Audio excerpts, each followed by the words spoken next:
일단 중세국어 연습에서 중세국어 연습 이렇게 좀 할게요. 2015년에서 한 3회 정도를 하면 거의 비슷비슷해요. 2017년 거 이제 그 중에서 요 3회죠. 15, 16, 17 이해가시죠? 3회 거를 좀 한번 풀어보도록 하겠습니다. 자, 2015년 거부터 좀 풀어 보면서 책을 좀 보면서 좀 설명드릴 건 설명하고 이렇게 이걸 나가도록 하겠습니다. 자, 보세요. 자, 일단 분석을 좀 하고 수업을 할게요. 자, 2015년 거를 먼저 보십시오. 2015년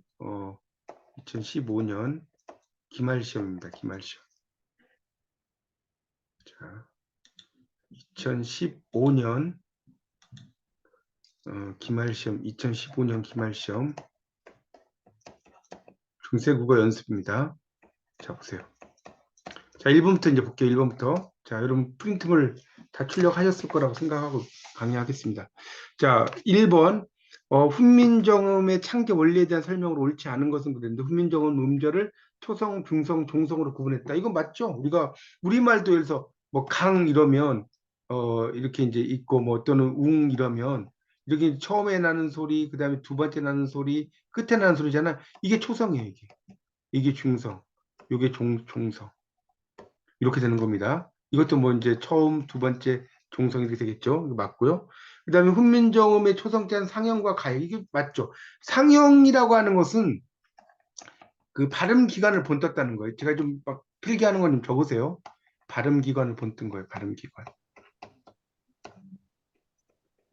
본뜸. 그러니까 이 발음 기관을 본떴다고 하는 것은 우리가 이 훈민정음에서 특히 자음이 발음 기관을 본떴죠. 자음. 자음이라고 하는 것 자체가 우리 뭡니까? 그 목소리 이런 것들을 본뜬 거잖아요. 그 혀가 어떻고 뭐가 어떻고 이런 그 발음 기관들을 본떠 가지고 나온 것이 바로 이제 특히 이제 자음이에요. 자음. 발음 기관 본뜬 게 자음이고 그다음에 천지인을 본뜬 거. 천지인. 이걸 본뜬 것이 뭡니까? 모음이죠. 천지인을 본뜬 게 모음이에요. 그러니까 천이라는 것은 하늘, 지는 땅, 이는 사람이죠. 그래서 이걸 어떻게 써요? 이게 천은 이거, 태양. 지는 땅이니까 이렇게 가죠. 여기 사람이니까 이렇게 가죠. 이게 이제 모음이 천지인이 이제 모음을 본떴다는 거 맞죠? 그리고 가획이라는 건 뭐냐면 가획이라는 것은 훈민정음을 만들 때 뭐 니은이 있어요. 그럼 니은에다가 이렇게 하나를 더 그어. 그럼 디귿이 되죠. 이런 것을 가획이라고 합니다. 니은에다가 하나를 더 긋고 이런 것을 이제 가획을. 여러분 그 교재를 한번 보실래요? 교재? 교재 7페이지를 펴보세요. 중세국어 교재 7페이지. 자, 7페이지의 교재를 펴보시면 거기 5번이라고 써진 게 있어요. 거기 아음 이런 거 있죠. 아음. 이 아음이라는 것은 어금니 하죠. 어금니 소리. 설음은 혓소리. 설음은 혓소리. 순음은 입술 소리. 7페이지 보고 있어요. 7페이지 2015년 교재는 7페이지. 자, 그 다음에 치음은 이 소리죠. 이 소리. 후음은 목구멍 소리예요. 좀 이게 이해가 안 가시면 이렇게 써놓으세요. 목구멍 소리. 아음부터 제가 설명을 지금 드리고 있습니다. 무슨 소리 무슨 소리. 자, 됐죠? 그러니까 여기서 기역에서 보세요. 이렇게 하나를 더 붙였잖아요. 이게 가역이에요. 가역이라는 건 뭐냐면 획수를 첨가한다. 가획, 획수를 첨가한다. 이게 좀 편입하신 분은 잘 이해가 안 가시면 이렇게 좀 필기를 해주시면 좋겠습니다. 그걸 가획이라고 하는 거예요. 획수를 하나 붙인다. 그러니까 여러분 예전에 LG사이온이 뭐 니은에다가 하나 더 붙이면 디귿이 되잖아요. 이게 가획이에요. 디귿에 하나 더 붙이면 티읕이 되죠. 이런 것이 가획이에요. 이해 가세요? 미음에다가 이렇게 붙이면 비읍, 비읍에다 이렇게 하면 피읍, 가획. 시옷에다 하나 붙이면 지읒, 지읒에다 하나 붙이면 치읒, 가획. 후음은 목구멍 소리 이응에다가 이렇게 하면 여린 이읒. 이거는 히읗이죠. 요즘은 여린 히읗이라는 게 없어졌어요. 이게 여린 히읗이라고 발음이 돼요. 여린 히읗. 요즘은 이런 발음이 없는데 예전에 훈민정음이 창제됐을 때는 여린 히읗이라는 게 있었다. 그렇게 정리를 하시면 될 것 같습니다. 자, 그래서 이제 됐고요. 그 다음에 훈민정음의 중성자는 이거는 땅이 아니라고 그랬죠. 아까 설명을 드렸죠. 이거 뭐라고 그랬어요? 이거는 하늘이라고 했잖아. 태양이니까. 이게 틀렸네. 하늘이라고 했으니까 틀렸죠. 그 다음에 훈민정음 중성자 이거는 사람 맞죠? 여기 이게 사람이라고 했잖아. 이게 땅을 걷는 사람 생각해 보세요. 이렇게. 이게 사람이잖아요. 그렇죠? 여기 사람입니다. 그래서 1번의 그 정답은 2015년에 3번이 틀렸다. 땅을 본뜬 게 아니라 하늘을 본뜬 거고요. 자, 2번 초성자 중에서 상형의 원래대로 만들어지지 않는 거. 상형이라는 것은 모양을 본뜬 것을 상형이라고 그래요. 모양을 본뜬 것을 상형. 그게 어디 나오냐면 여러분 교재 6페이지를 펴보세요. 6페이지. 이거 지우고 설명드리겠습니다. 자, 중세국어 책 6페이지 보세요. 6페이지에 초성자라고 써지는 게 있어요. 초성자. 초성자에 보면 거기 4번에 아음부터 시작해서 설음, 순음, 치음, 후음이 있어요. 있죠? 아음, 설음. 그래서 거기 보면 아음이 기역, 어금니 소리. 그 다음에 설음이 니은, 혀소리. 순음, 이소리, 미음. 치음이 시옷. 그 다음에 후음이 이음. 그러니까 기역이라고 하는 것이 있는 것이 혀의 뿌리 이렇게 혀가 있으면 뿌리가 있을 거 아니에요. 혀의 뿌리. 요걸 모양이에요. 니은이라고 하는 것은 혀 끝이 이렇게 잇몸에 닿는 거. 이렇게 랄랄랄랄 하면서 이게 닿잖아요. 혀 끝이 이렇게. 그다음에 요 미음은 양입술, 이 양입술 이렇게 있을 거 아니에요? 입술, 그러니까 미음자와 비슷하잖아요. 시옷은 이빨. 여러분 이빨이 어떻게 생겼어요? 이렇게 생겼죠, 이렇게? 이빨이 이렇게 생겼잖아요, 이렇게. 이렇게 잇몸에서. 그러니까 이 모양이고 이응은 목구멍. 목구멍이 이제 이게 사람이 이렇게 있으면 목에 구멍이 있을 거 아니에요, 여기. 이해 가시죠? 그 목구멍을 이야기하는 겁니다. 근데 여기 보면 그런 것들은 있는데 여기에 뭐야? 디귿은 나와 있지 않죠. 자, 디귿은 나와 있지 않습니다. 자, 지금 중세국어 연습 2015년 기말 시험 문제 풀이하고 있고요. 지금 2015년 1번 문제는 지금 풀었고요. 2번 문제 지금 하고 있습니다. 1번 문제에서는 3번에 이 점이라는 게 땅이 아니라 태양이니까 하늘을 본떴다. 점은 하늘을 본떴다. 하늘로 고쳐야 된다고 그랬고 1번에서는 초성, 중성, 종성이 있다고 그랬죠. 우리말 콩 이러면 초성, 중성, 종성 있잖아요. 고라고 하는 것 이렇게 하면 이게 초성, 이게 중성, 이게 종성이 되는 거. 그런 거 했어요. 그 다음에 2번 문제에서는 디귿은 지금 안 나오죠. 상형에. 자, 이것은 6페이지에 초성자의 4번, 6페이지 초성자 4번을 보라고 그랬죠. 거기에 보시면 됩니다. 기억은 아음, 목구멍 소리. 목구멍, 아니, 어금니 소리, 어금니 소리. 어금니 아자니까. 어금니 소리. 니은은 혀소리. 그다음에 미음은 입술 소리, 시옷은 이 소리, 이응은 목구멍 소리. 이렇게 이해하시면 되겠습니다. 자, 3번입니다. 훈민정음 중성자 11자에 포함되지 않는 것은 이라고 했어요. 훈민정음 중성자 11자에 포함되지 않는 것을 그랬는데 이것은 그 중성자에 이제 나오는 거하고 포함되지 않는 걸 찾는 겁니다. 자, 이 중에서 당연히 뭡니까? 애죠, 애. 애는 이 그 중성자에 이렇게 포함이 되지 않습니다. 거기에 보면 그 밑에 그 뭡니까? 9페이지에도 이제 보면 여기에 그러니까 애 같은 경우는 지금 그 여기 보면 나오죠. 의가 있고 그다음에 아가 있고 유가 있고 그다음에 애가 있는데 이런 경우는 지금 보세요. 의는 그냥 이게 뭐예요? 땅이죠, 땅. 의는 땅이잖아요. 그렇죠? 그다음에 아는 뭐예요? 사람인데 여기에 점이 하나 있는 거죠. 태양. 그렇죠? 그렇게 생각하시면 돼요. 그다음에 유 같은 경우는 여기에 지금 땅인데 이 태양 같은 게 두 개가 있는 거예요. 그렇죠? 그렇게 되는 거죠. 근데 여기 그 애 같은 경우는 아라는 말에다가 플러스 가액의 원리로 이가 들어간 거예요. 그러니까 이게 가액이죠. 글자 하나가 더 들어갔다고 여러분이 생각을 하시면 되죠. 그러니까 그것이 이제 가획의 그런 원리라고 보시면 됩니다. 그래서 여기서는 지금 그 뭡니까 중성이라고 하는 것에 이제 포함되지 않는 것은 여기 지금 1, 2, 3, 4 중에서 그런 4번을 볼 수 있겠고요. 그 다음에 4번에 중세고의 성조와 방점이 바르게 연결된 것은 평성부터 이제 거성 교수님, 예, 예, 예. 어디 하시는 거죠? 지금 2015년 한다고 제가 그랬잖아요. 2015년 그 중세국어 연습 2015년 없으세요? 아니, 그러니까 저기 대표님이 프린트 준 거요? 예, 그 프린트물에서 거기 보면 2015년? 예, 좀 내리다 보면 2015년 있을 거예요. 어, 아, 예, 없어요? 예, 알겠습니다. 예, 있어요. 예, 예, 네, 지금 그거 하고 있어요. 예. 네. 아, 지금 또 못 들으신 것 같은데 다시 한번 설명드려야겠네. 그래서 2015년에 지금 1번 문제는 요약해서 말씀드리면, 지금 옳지 않은 것은 그 뭡니까? 3번에 이 점이라고 하는 게 땅이 아니라 그 하늘. 그러니까 이 천지인의 원리, 이게 모음이 천지인의 원리라고 그랬잖아요. 모음이. 보세요. 여기다 써요. 모음이 천지인의 원리. 모음이 천지인의 원리니까 요게 점이고 지가 이렇게 하는 게 지고 그다음에 이게 사람이라고 했잖아요. 이걸 이야기한다고 그랬잖아요. 그러니까 여기에서는 당연히 이게 땅을 가리키는 게 아니라 하늘을 가리킨다는 거였고, 이번에서 상행의 원리에 따라 만들어지지 않은 것은 디귿이라고 했죠. 디귿. 디귿은 가액의 원리라고 했어요. 가액의 원리.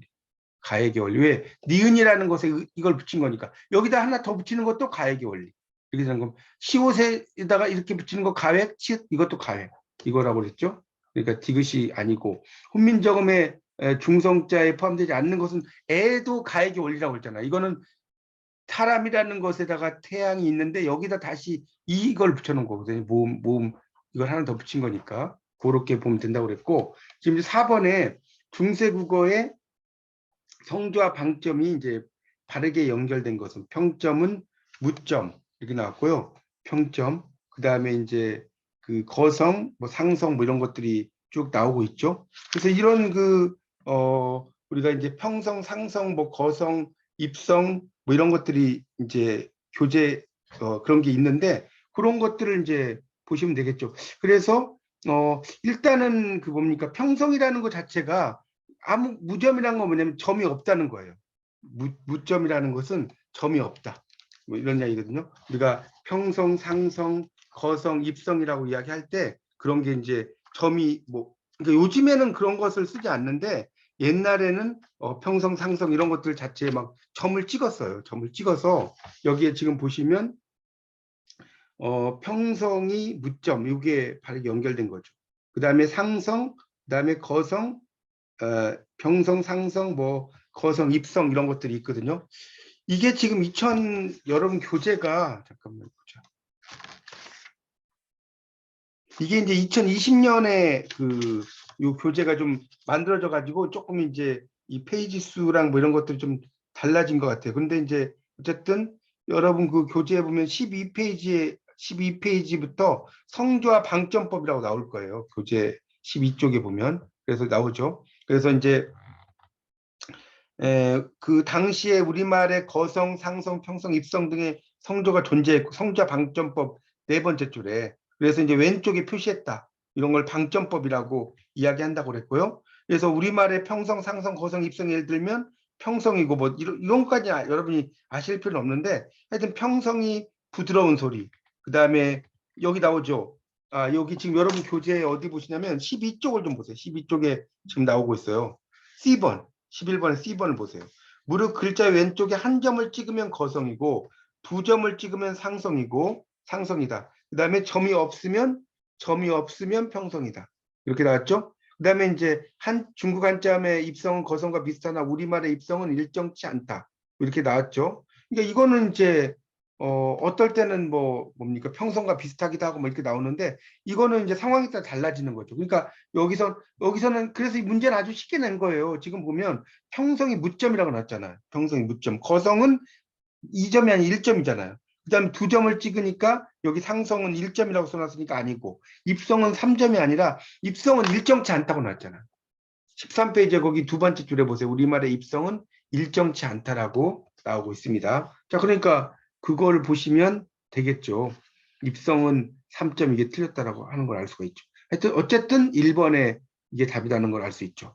자, 중세국어의 한글 표기법에 대한 설명 가운데 옳지 않은 것은 5번 문제 보세요. 중세국어. 그래서 이 중세국어의 그 한글 표기법에 1, 2, 3, 4가 나왔는데 기본적으로 음소적 표기법이다. 중세국어에서 지금 보면 음소적 표기법이다라는 것이 나오고 있고 그 다음에 이 글자는 당시 현실 한자음을 반영한 표기다. 이게 뭐냐면 뭡니까? 우리말하면 대해도죠. 대해도. 여기 대자가 있고 대애도죠. 대애도. 대애도. 대도라는 말은 뭐예요? 이 뜻이 크게 도를 사랑한다. 뭐 이런 뜻이거든요. 근데 이제 이 당시에 이걸 이게 뭐라고 하냐면 이렇게 그 쓴 거 이런 것들을 이제 우리가 뭐라고 하냐면 동국정운식 표기라고 그래요. 동국정운식 표기. 이게 좀 여러분이 아마 동국정운식 표기라는 것을 조금 잘 그 어려워하실지 모르겠는데 이 동국정운식 표기는 그 현실적인 자음이 아니고 자 한번 보세요. 우리가 이제 세종이 어제 훈민정음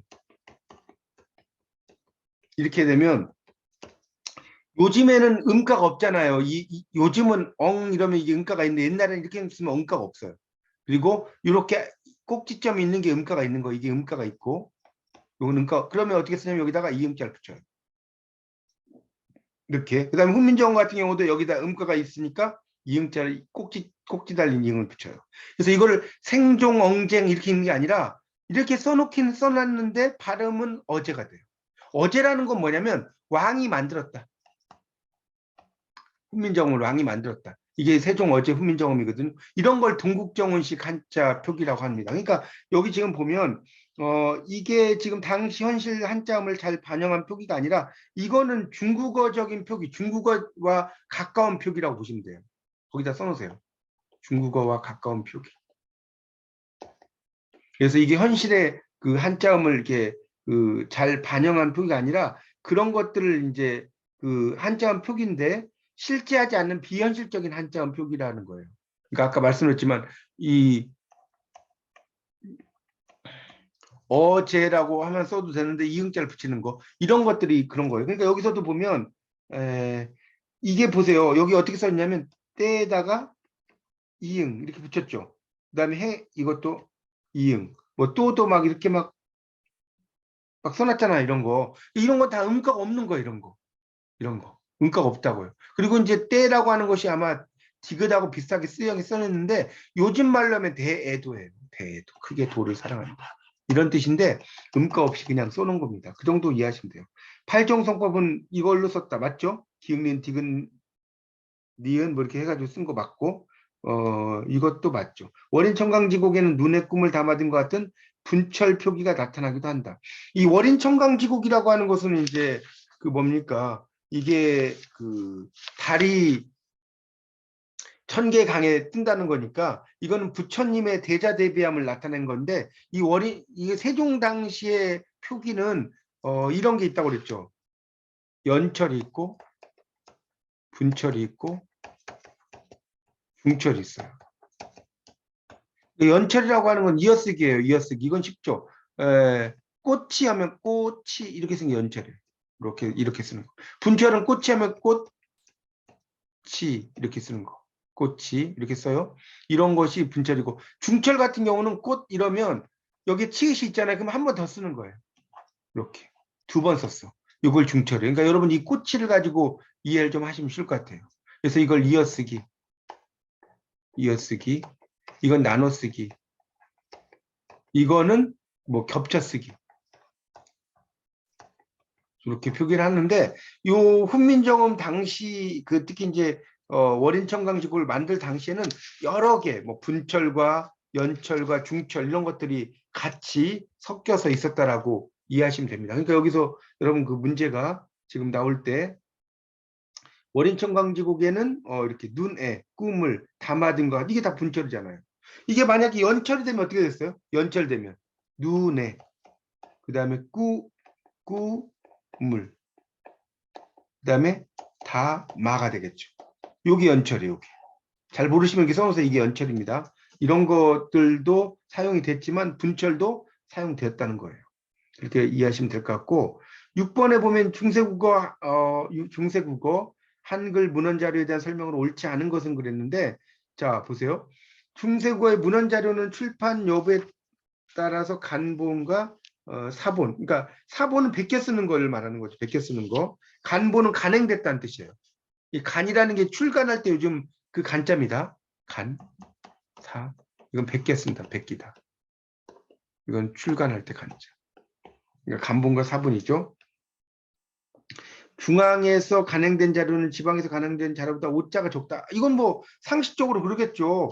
중앙에서 이제 간행을 하면 지방보다는 훨씬 더 꼼꼼하게 하기 때문에 그거는 당연한 것이고요. 그 다음에 15세기 국어 자료의 주종을 이루는 것은 그 유교 자료다. 이게 틀렸어요. 이게 불교 관련 자료입니다. 15세기에 그런 그 관련된 자료들은 이 불교와 관련된 자료들이 상당히 많아요. 왜 그러냐면 조선시대가 숭유 억불 정책을 이야기를 했지만 이 조선시대 자체가 뭡니까? 불교를 되게 숭상을 했단 말이에요. 왕들은. 그렇기 때문에 여기에 지금 나온 것처럼 그 유교 관련 자료라는 게 틀렸죠. 유교. 그래서 지금 그 월인청강지곡이라든가 또 석보상절 이런 건 다 불교 관련 자료예요. 이런 것들이 유교 관련 자료가 아니라 불교 관련 자료 이렇게 써놓으세요. 불교 관련 자료고 이런 것들이 이제 조선시대에 많이 있었다는 겁니다. 그 다음에 그래서 이제 이게 틀렸죠. 언해 자료는 대부분이 한문과 우리말의 대역서다. 맞죠? 이 언해 자료 대표적인 게 두시언해. 써보세요. 두시언해. 두보의 시를 우리말로 번역하는 거. 이걸 두시언해라고 하거든요. 두보의 시. 언해, 우리말로 번역. 그걸 두시언해라고 합니다. 자, 그래서 됐고요. 6번이 그래서 답이 그 3번이라는 걸 알 수가 있습니다. 7번 문제를 보시면 다음 문헌 중 불교 관련 문헌이 아닌 것은 그랬는데 석보상절이라는 것은 석가의 족보를 상세히 쓴다는 거예요. 석보상절. 석가모니 족보 상세히 적는다. 이런 것이고요. 그 다음에 월인청강지군 달이 청계의 강에 비친다. 그러니까 부처님의 대자대비함이 백성에게 퍼진다. 이런 이야기고 그게 이제 월인청강지곡이라는 것을 알 수가 있죠. 그 다음에 능엄경, 이 능엄경 경자가 붙으면 다 불교 서적이에요. 능엄경, 우리 뭡니까? 금강경, 화엄경, 이렇게 경자를 많이 붙이잖아요. 이게 다 불경을 의미하는 거예요. 경. 그렇게 보시면 되겠고, 내훈, 이거는 아녀자들이 지켜야 될 이제 이런 걸 내훈이라고 하는 거잖아요. 내훈. 그러니까 이건 유교적인 글이라는 것을 쉽게 알 수가 있죠. 내훈이라는 것은. 그러니까 여기서 답은 4번이 될 수 있겠죠. 4번이 내훈이라는 것 자체가 불교가 아니죠. 자, 그 다음에 8번 문제. 중세국어 복합어 가운데 어휘 형태소만으로 이루어진 것은 그랬어요. 어휘 형태소만으로 이루어진 것. 자, 이건 뭐겠습니까? 어휘라는 건 단어거든요. 어휘는 단어. 이거 쉽죠. 지금 보세요. 어휘라는 말이 단어란 말이에요. 단어. 단어니까 밤, 낮. 이건 밤이란 단어와 낮이란 단어. day and night 아닙니까? 근데 여기 지금 그 무덤, 이거는 무덤 왜 무덤이냐면 묻 플러스 엄이에요. 묻다라는 어간에 엄이란 전미사가 붙은 거죠. 시어미. 이거 쉽죠. 어미라는 이거는 이제 단어인데 시라는 것은 시자가 붙은 거. 이건 뭡니까? 접두사잖아요, 요즘 말로.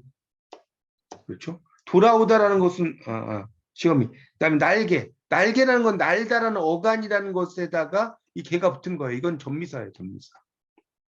전미사. 그러니까 이 어휘로만 이루어진 건 당연히 밤낮이 된다라고 쉽게 이건 알 수 있는 그런 문제죠. 아주 쉬운 문제입니다. 그래서 8번은 1번. 9번 문제를 보면 동사 가운데 비동사적 이건 너무 쉽죠. 빌먹다예요. 왜 빌먹다냐면 원래는 빌어먹다죠. 빌어먹다. 이런 의미. 그러니까 우리가 먹거리 같은 경우가 비동사적이에요. 먹거리가 있다 이런 말 하잖아요. 원래는 먹을거리가 맞는 거예요. 먹을거리. 이게 동사적이고 이거 여러분이 뭡니까? 우리말의 구조에서 공부하셨죠? 이건 비동사적이죠. 그래서 비동사적인 것이 이렇게 들어가는 거예요. 먹거리, 먹을거리 이렇게 이야기할 때. 하여튼 물들다, 본받다, 돌아오다 이런 얘기. 그러니까 물들다는 요즘으로 이제 물들다 요즘 말로 하면 이런 얘기고 본받다 이런 거 빌먹다, 그러니까 빌어 먹다인데 이 빌만 나온 거죠. 그렇게 정리하시면 되겠습니다. 자, 10번 문제에서는요. 다음 파생어 가운데 품사가 다른 것은 그랬어요. 아름답다, 부끄럽다, 그립다, 살이다 이렇게 나왔잖아요. 그러니까 요즘 말로도 아름답다 이렇게 이야기를 하잖아요. 아름답다. 이러면 뭡니까? 아름답다라고 이야기를 하면 영어로도 beautiful이라고 이야기를 하는데 그 아름답다, 그 다음에 부끄럽다, 그립다 이런 것들은 다 그 일종의 뭡니까? 형용사적인 표현이죠. 아름답다 이런 것들, 부끄럽다. 그다음에 이런 것들은 다 그런 의미로 이제 그 의미를 볼 수가 있겠죠. 그런 내용들이 있다는 것을 알 수가 있는 것이고, 그다음에 이제 여기 보면 살이다. 뭔가를 이제 살인다는 거죠. 살인다. 깊이 새겨 넣는다든가 이런 거. 이런 것은 이제 그 뭡니까? 그 동사적인 그런 그 표현이라고 볼 수가 있겠죠. 그러니까 아름답다라든가 부끄럽다. 이거는 어떤 동작을 이야기하는 게 아니니까. 그러니까 여러분이 이 뭡니까? 용언이라는 것은 어간과 어미가 있잖아요. 근데 어간과 어미가 당연히 용언이 있고, 그 다음에 이제 용언이라는 것에 속해 있는 것이 동사 형용사잖아요. 그렇죠? 뭐가 다르냐? 동사는 움직임이에요, 움직임. 형용사는 상태죠. 그러니까 뭐 높다 이런 거 다 형용사잖아요. 아름답다 이런 거 다 형용사에 들어간다고 볼 수가 있겠습니다. 그래서 여기서는 이제 그 그립다 이런 거 다 형용사적인 건데 살이다가 동사죠. 자, 11번 문제를 보시면 11번 문제를 보세요. 여기서는 뭡니까? 히읗 종성체언인 돌의 고경으로 옳지 않은 것은 그랬는데 이거는 뭡니까? 그러니까 이것도 좀 또 설명을 좀 해야 되는데, 자, 우리가 이제 이 고경과 활용이라는 게 있어요. 고경과 활용이라는 것이 있는데, 고경이라는 것은 명사가 변하는 거예요.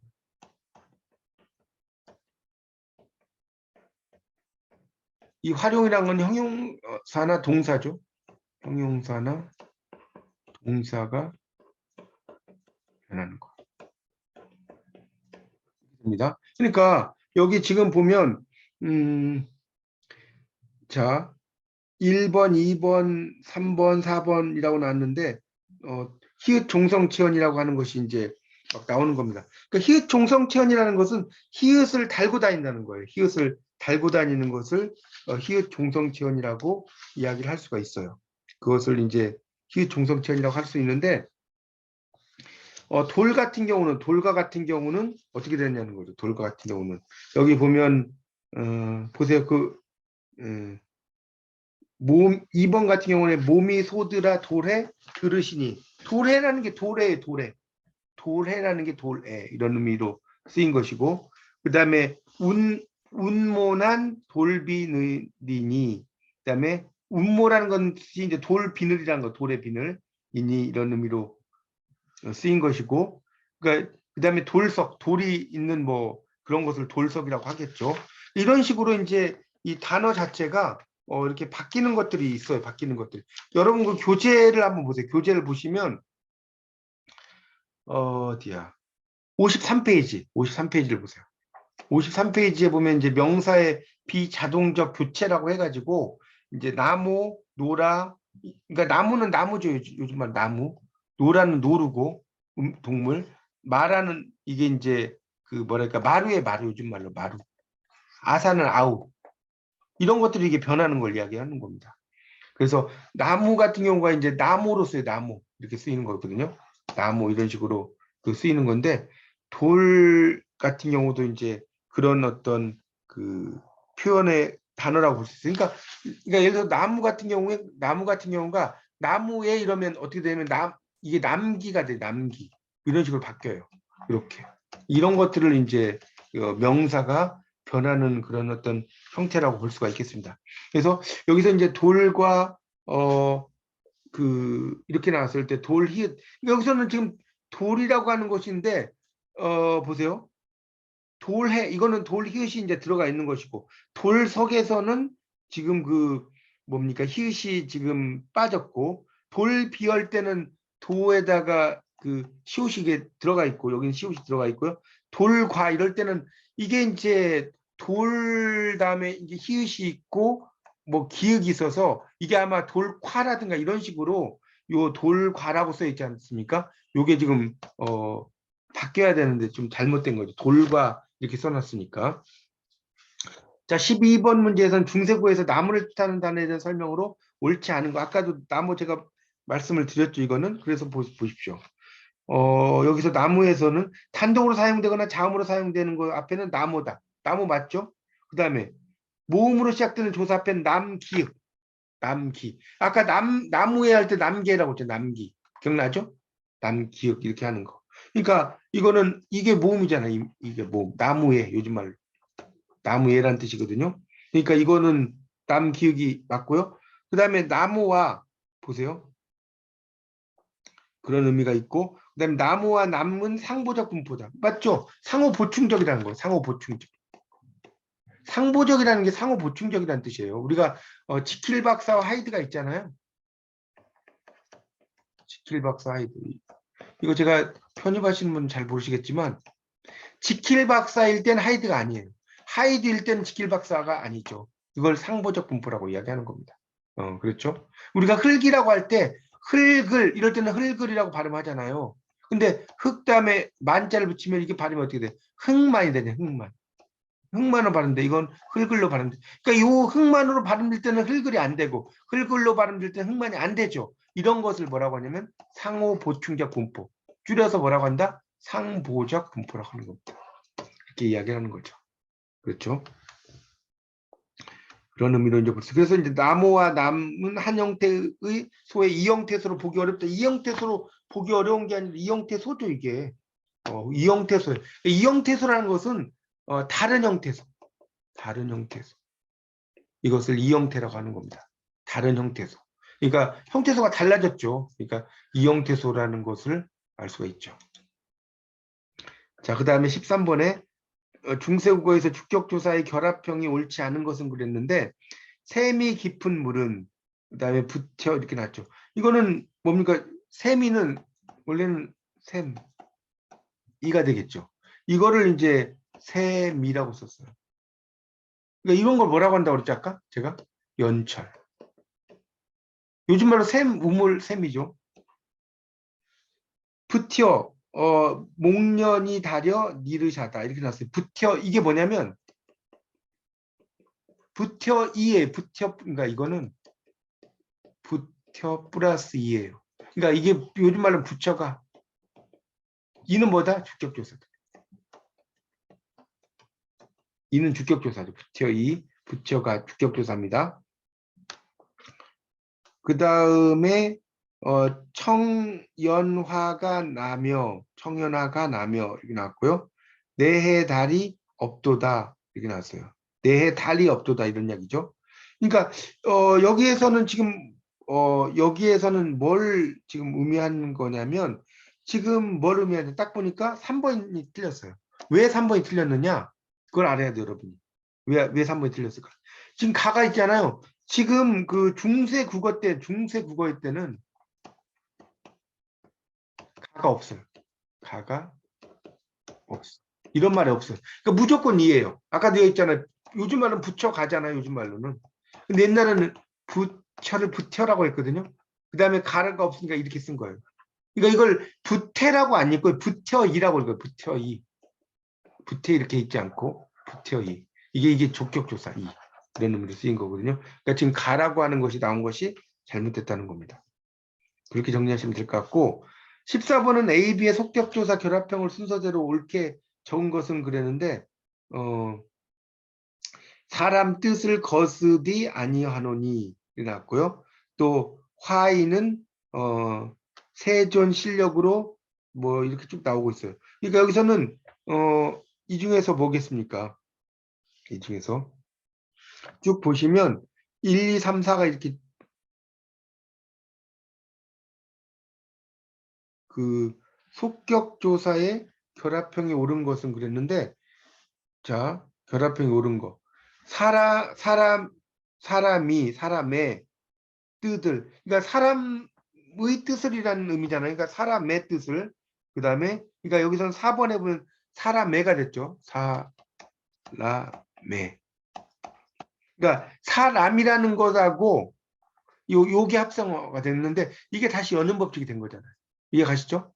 사람 플러스 뭐 이런 게 됐는데 요게 위로 올라가면서 미음이 올라간 거잖아요. 사람의 이런 뜻이고요. 사람의 뜻이라는 거겠죠. 그 다음에 세존 이거는 세존의 실력, 신성한 힘이라는 게 실력이라는 거거든요. 세존 실력이니까. 그러니까 여기서는 당연히 시옷이라는 것을 써요. 시옷. 그래서 밑에 그 설명에 보면 유정물, 감정이 있는 것에 평칭 채워내는 애의가 쓰임으로 A는 사람 애가 됐다. 이렇게 설명이 보라색으로 쓰여져 있죠. 여기 이제 애와 의가 쓰이고 사람 그다음에 유정물의 존칭 채운 뒤에는 시옷이 쓰인다는 거예요. 유정물. 그러니까 유정물은 감정이 있는 거예요. 무정물은 감정이 없는 거고. 유정물과 무정물의 차이점은 유정물은 감정이 있는 거. 무정물은 감정이 없는 거죠. 자, 그러니까 여기서는 세존이라는 감정이 있는 존재잖아요. 그러니까 이 다음에는 시옷을 붙여줘야 되겠죠. 그걸 이야기하는 겁니다. 감정이 없는 것에는 시옷을 쓰지 않는데 감정이 있는 것에는 쓴다는 거죠. 그렇게 해서 이 중에서는 4번이 답이 된다는 걸 알 수 있겠고요. 15번에 척격조사가 사용되지 않는 것은 그랬어요. 여기 보면 세존이 상두산의 가샤. A라는 게 척격조사잖아요. 그 다음에 새별이 낮에 도다니. 새별이 낮에 돋았다는 거예요. 낮에 척격이죠. 이건 사람의 뜻이잖아. 사람의 뜻이잖아. 그러니까 이건 척격이라기보다는 이런 걸 이제 관용격이라고 할 수 있죠. 그러니까 사람의 뜻을이니까. 요즘 말로 하면 사람의 뜻을 이렇게 써보세요. 이건 관용격이죠. 척격이 아니죠. 그 다음에 몸에 필, 매화, 그릇에, 몸에 필, 매화, 그릇에 담아. 이거 그릇에는 아시다시피 그릇 플러스 애잖아요. 그릇 플러스 애. 그렇죠? 이게 합해져서 그릇에가 된 거잖아요. 그렇죠? 이것도 척격이 있는 거죠. 자, 그렇게 정리를 하시면 될 것 같습니다. 그렇게 정리해서 이제 15번까지 설명을 했고요. 자, 16번에서 중세국어 명사들을 와우 갈 경우에 과가 연결되는 거. 나모, 여기 나왔고요. 나모, 나무는 나무와예요, 나무와. 그 다음에 곧은, 그러니까 곧과죠. 곧과, 과실. 그런 이야기죠. 그 다음에 입시울. 그러니까 입시울 같은 경우는 이제 입시울, C번. 이렇게 이제 돼 있죠. 그래서 이제 이것도 이제 그냥 그 와가 되는 거, 입시울 와, 여기 리을 있고 와. 그 다음에 그 혀와죠. 요즘도 혀와잖아요. 그다음에 엄 같은 경우에 엄과가 되죠. 그러니까 밑에 설명이 나오는데 보세요. 공동격 조사 와는 모음이나 리을로 끝나는 말 뒤에 올 수 있다. 이건 좀 여러분 외우실 수밖에 없습니다. 그거는 여러분 좀 외우셔야지 될 것 같고요.